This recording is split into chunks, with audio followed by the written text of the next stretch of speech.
ሰላም እንደምናላችሁ ተመልካቾቻችን፣ በዛሬታችን ይዤላችሁ የቀረብኩት በሳምንቱ ለገበያ ከተቀረቡ የተለያዩ ተሽከርካሪዎች መካከል መግዛት ያለባችሁና መግዛት የሌለባችሁ ከገዛቻቸው ልታተርፉባችሁ የምትችሉት እንዲሁም ደግሞ ኪሳራ ውስጥ ሊከቷችሁ የሚችሉትን የተለያዩ ተሽከርካሪዎችን ይዤላችሁ ቀርቤያለሁ። በዛሬው ቪዲዮአችን እነዚህ ተሽከርካሪዎች በምን ምክንያት ነው ዋጋቸው እንዲቀንስ የሚያስፈልገው መግዛት የሌለባችሁ እንዲሁም ደግሞ ሌሎቹ ጥሩ ያልኳቸው ደግሞ ብገዟቸው ለምን ተመራጭ እንደሚሆኑ በስፋት እናያለን።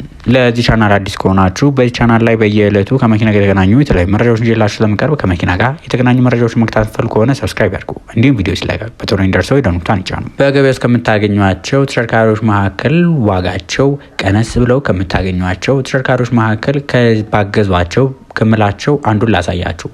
የመጀመሪያው ቻንጋን ኢስታር የሚባለው ተሽከርካሪ ነው። እንዴት ይህን ተሽከርካሪ አልክ ልትሉ ይችላላችሁ። ምክንያቱም እነዚህ ተሽከርካሪዎች በዚህ ቻናልም ስናስተዋውቃቸው ነበረ። እንዲሁም ደግሞ በገበያ በስፋት ከምታገኟቸው ተሽከርካሪዎች መካከል አንዱ ናቸው። መኪኖቹ ስለ ጉዳታቸው ከማውራታችን በፊት የመኪኖቹን ጥሩ ጎን እንመልከት። መኪኖቹ ወደ ሀገራችን የገቡት ኦልሞስት ከዛሬ 1 ዓመትና 2 ዓመት በፊት ነው። ገበያ ውስጥም ጥሩ ተጠቃሚ ያላቸው ናቸው። ብዙዎች ለራይድ አገልግሎት ይጠቀሙባቸዋል፣ ሌሎች አገልግሎትም ሲጠቀሙባቸው ነበር።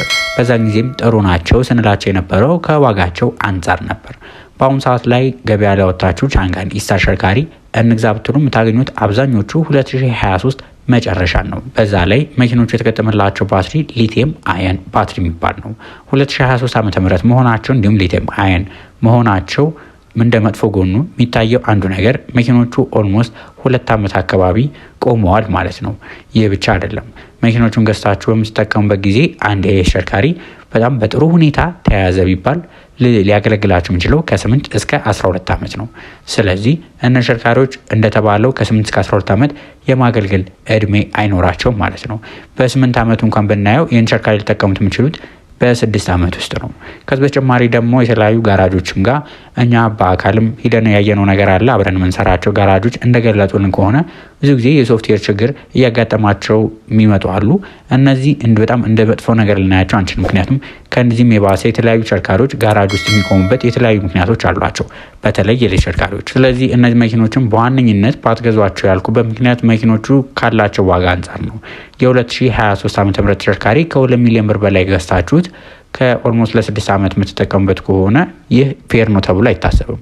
ሌላኛው ደግሞ መኪኖቹ ያላቸው የአይፒ ፕሮቴክሽን ማለትም በውሃ እንዳያዙ ማለትም ውሃ ጎርፍ በሚያጋጥማቸው ጊዜ ውሃ ውስጥ የመቆየት ጊዜያቸው አጭር ስለሆነ ውሃ ወደ ውስጥ ስለሚገባ ሊበላሽባችሁ ይችላል። እነዚህ ነገሮችን ከነዚህ ተሽከርካሪዎች ይልቅ የተሻሉ አማራጮችን ብታዩዋቸው ተመራጭ ነው። ታዲያ ለዚህ ተሽከርካሪ ሌላ አማራጭ ካላችሁኝ በዚሁ ዋጋ አካባቢ ልታገኙት የምችሉት BYD ሴጉል የ2025 ሆነው 300 ኪሎ ሜትር መሄዱ አሉ።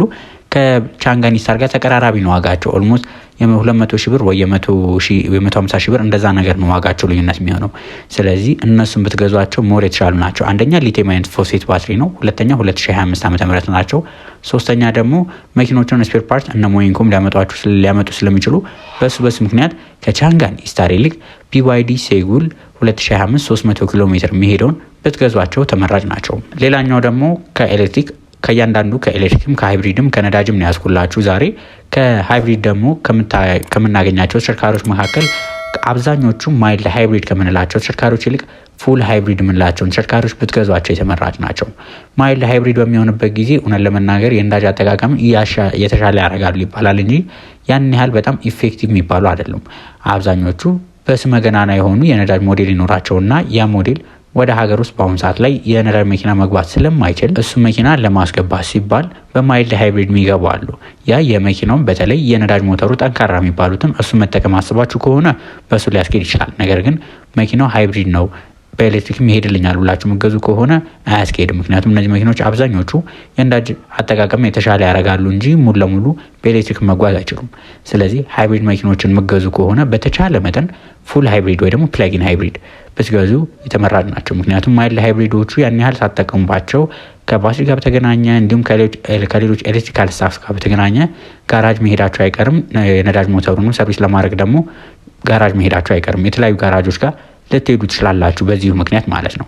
በተለይ ብራንዳቸው ብዙም አይታወቁ በኤሌክትሪክ መኪና ላይ ያን ያህል ብዙ ያልሰሩ ተሽከርካሪዎችን በማይልድ ሃይብሪድ እነዛ ብራንድ ያላቸውን ተሽከርካሪዎች መገዙ ከሆነ እንደዚህ አይነት ችግር ሊያጋጥማችሁ ስለሚችል ከማይልድ ሃይብሪድ ይልቅ ፉል ሃይብሪድ የምንላቸውን ተሽከርካሪዎች ዋጋቸው ትንሽ ሊጨምር ይችላል። ነገር ግን ሃይብሪድ ልግዛ ካላችሁ ፉል ሃይብሪድ ማለትም በኤሌክትሪክም በነዳጅም ሄዱ ሆኖ ነገር ግን በኤሌክትሪኩ ብቻ ራሱን ችሎ መጓዝ የሚችል እንዲሁም በነዳጁም ሃይብሪድ ከኤሌክትሪኩ ጋር ግን ረዘም ያለ ኪሎ ሜትር መጓዝ የሚችሉትን ፉል ሃይብሪዶችም መግዛት እንችላለን።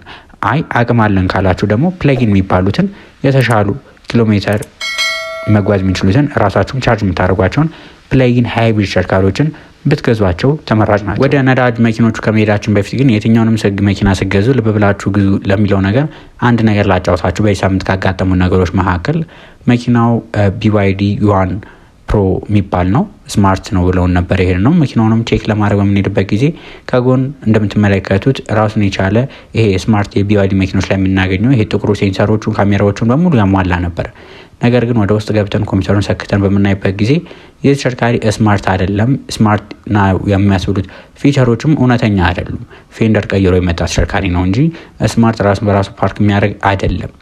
እንደዚህ አይነት ነገር እውነት ለመናገር በጣም በተደጋጋሚ እያጋጠመን ስለሆነ ነው ሰዎች መኪናው ስማርት ነው ብለው የወጣላቸው መሸጫ ዋጋ ከሌሎቹ በ50 ሺህ በ100 ሺህ ሲቀጥልም በ200 ሺዎች እየቀነሱ ለገበያ የሚቀርቡ አሉ። ገንዘብ ፈልገን ነው እየተባለ ነገር ግን እውነታው የሳይሆን እኛ ያጋጠመን ነገር አለ። ስለዚህ በተቻለ መጠን እባካችሁ መኪናን አይታችሁ ብቻ አትወስኑ። መኪናን በደንብ ልብስ እንኳን ተለክቶ ነውና የሚገዛው መኪና በሚሆንበት ጊዜ ደግሞ በባለሙያ መፈተሽ አለበት። መኪናው እንደምትመለከቱት ስማርት ይመስላል፣ ነገር ግን እውነታው ሌላ ሆኖ ነው የተገኘው። እንደዚህ አይነት ነገሮች እያጋጠሙ ስለሆነ እባካችሁ መኪናን በደንብ አይታችሁ አስተውላችሁ ግዙ እንላለን። የትኛውም መኪና እንዲፈተሽላችሁ ከፈለጋችሁ ከስር በምትመለከቱት ስልክ ቁጥር ይደውሉልን። በፈለጋችሁበት ቦታ መተን እንፈትሽሎታለን። እናንተም ረክታችሁ ያለምንም ሀሳብ መኪናችሁን ማሽከርከር ትችላላችሁ። እንደዚህ አይነት ነገር እያጋጠመን ስለሆነ ነው። ወደ ነዳጅ መኪኖች በመጣበት ጊዜ ደግሞ እንደምታውቁት በአሁኑ ሰዓት ላይ አዳዲስ መኪኖችን ማስገባት አይቻልም የነዳጅ። ስለዚህ ያሉትን ነው የምንጠቀመው፣ ዩዝዶቹም ማለት ነው። ይህም በምንገዛበት ጊዜ በዋነኝነት ከፍተኛ የስፔር ፓርት እጥረት ያለባቸው ተሽከርካሪዎች፣ ካምፓኒያቸው ሊያስመጣቸው የማይችሉ እንዲሁም ደግሞ መኪኖቹ ላይ በተደጋጋሚ የሚታወቅ ችግር ያለባቸው ተሽከርካሪዎች ምንም እንኳን ዋጋ ቢቀንስላችሁ መግዛት የሌለባችሁ ናቸው። በተለይ ሙቀት የሚስቡ ተሽከርካሪዎች አሉ፣ ስፔር ፓርት የሌላቸው ተሽከርካሪዎች አሉ። እንደናንተ አነዳድ ቢወሰንም እነዚህ መኪኖች ያገለገሉ ናቸው። ከዚህ በፊት ያሳለፉትን ነገር እያንዳንዱ ነገር ማወቅ ትንሽ ይከብዳል። ስለዚህ እነሱን ነገሮችን በደንብ አይታችሁ አስተውላችሁ መወሰን አለባችሁ። መኪናው ዋጋ ስለቀነሰ ለራይድ አገልግሎት ወይ ደግሞ ለራሳችን አገልግሎት እንጠቀምበታለን፣ ልዩ የሆነ መኪና በእንዲህ ችግር የለው የምትሉ ከሆነ በተለይ ስፔር ፓርት ላይ በአሁኑ ሰዓት ላይ ብዙ የመኪና ባለቤቶች እየደወሉልን ስፔር ፓርት ታገኛለሁ የዚህ መኪና እያሉን ስለሆነ እነዚህ ተሽከርካሪዎች በተለይ ስፔር ፓርት እጥረት ያለባቸው ተሽከርካሪዎችን ለምሳሌ ያህል እንደነ ዳይሃትሱ ቴሮስ እንደምንላቸው ተሽከርካሪዎች እንደ ሊፋን 520 ከ2010 በፊት የነበሩትን እንደነሱ ሙቀትም ያለባቸው እንዲሁም ስፔር ፓርት እጥረት ያለባቸው በተለይ ደግሞ ጨው ያለባቸው፣ ጨው ማለት በደለላ ላይ ከሚጠሩላቸው ይህ መኪና ጨው አለው የሌለውም ከሚሏቸው ነገሮች መካከል መኪናው ከስር ዝገት በተለይ በዋነኝነት ዝገት ያጠቃቸው መኪኖቹን እነሱን ነገር አይታችሁ ባትገዟቸው ሪኮሜንድ ይደረጋል። ከዚህ በተጨማሪ ደግሞ ሻንሲው ላይ ጥመት ተቆርጦ የተበየደ እነዚህ ነገሮች ያሉባቸው ተሽከርካሪዎችን ብዙ ጊዜ ባገዟቸው ይመከራል። ሌላኛው ደግሞ ሞተር የፈታ የሚባል ተሽከርካሪ አለ። ሞተር የፈታ ተሽከርካሪ ማለት መኪናው ሞተሩ ተበላሽቶ ሞተሩ ወርዶ የተሰራ ተሽከርካሪ ነው። ከዚህ በተጨማሪ ደግሞ አንድ ያጋጠመን ነገር መኪናው ቶዮታ ኮሮላ ነው። ሻንሲ ቁጥሩን አስገብተን ቼክ በምናደርግበት ጊዜ መኪናው ካምፓኒ በሚያመርትበት ጊዜ በዋነኝነት 1600 ሲሲ ሞተር ነበር የገጠመለት። ነገር ግን ወደ ሀገር ውስጥ ለማስመጣት በሚባልበት ጊዜ ዱባይ ውስጥ የተሽከርካሪ 1300 ኢንጂን ተገጥሞለት ነበር የገባው። ሻንሲ ቁጥሩን አስገብተን በሱ ነበር ስፔር ፓርቶችንም ኦርደር ለማድረግ ፈልገው በምናይበት ጊዜ የተሽከርካሪ የ1600 ሲሲ ሞተር የተገጠመለት ነው እንጂ 1300 ሲሲ የራሱ እንዳልሆነ ልናይ ችለናል። እንደዚህ ነገሮችም ስለሚያጋጥም ሞተር የፈታ ነው ሲባል እኛ ሀገር ብቻ የፈታ ሳይሆን በውዝድም ሲገቡ ስለነበር ከዱባይም ተፈቶ ይመጡ አሉ። እነዚህ ነገሮችን ማስተዋል ያስፈልጋል። እነዚህ ነገሮችን ስፔር ፓርት ችግር የሌለባቸው ተሽከርካሪዎችን እንደዚህ ዋጋቸው በጣም ውድ የሆኑ ነገር ግን ፈንክሽናሊቲያቸው ዝቅ ያልሆኑ ተሽከርካሪዎችን ሃይብሪድ ተብለው ለስም ሃይብሪድ ነው እንጂ ፈንክሽናሊቲያቸው ያን ያህል ያልሆኑ ተሽከርካሪዎችን እነዚህ ነገሮችን ጥንቃቄ ካረጋችሁ ጥሩ መኪና ከገዛችሁ መኪና መግዛት በጣም ጥሩ ደስ የሚል ፕሮሰስ ነው። መኪናችሁን ገዝታችሁ ለረጅም ዓመት ያለ ሀሳብ መጠቀም ትችላላችሁ። ለዛሬ ይዤላችሁ የቀረቡት መረጃ ይሄን ይመስል ነበር። ቪዲዮን ከወዳችሁት ላይክ፣ እንዲሁም ሌሎች ከመኪና ጋር የተገናኙ መረጃዎች መከታተል ፈልጉ ከሆነ ሰብስክራይብ ያድርጉ። በቀጣይ ሌሎች ከመኪና ጋር በተገናኙ መረጃዎች እስከምንገናኝ ድረስ መልካም ሁሉ ተመኘው።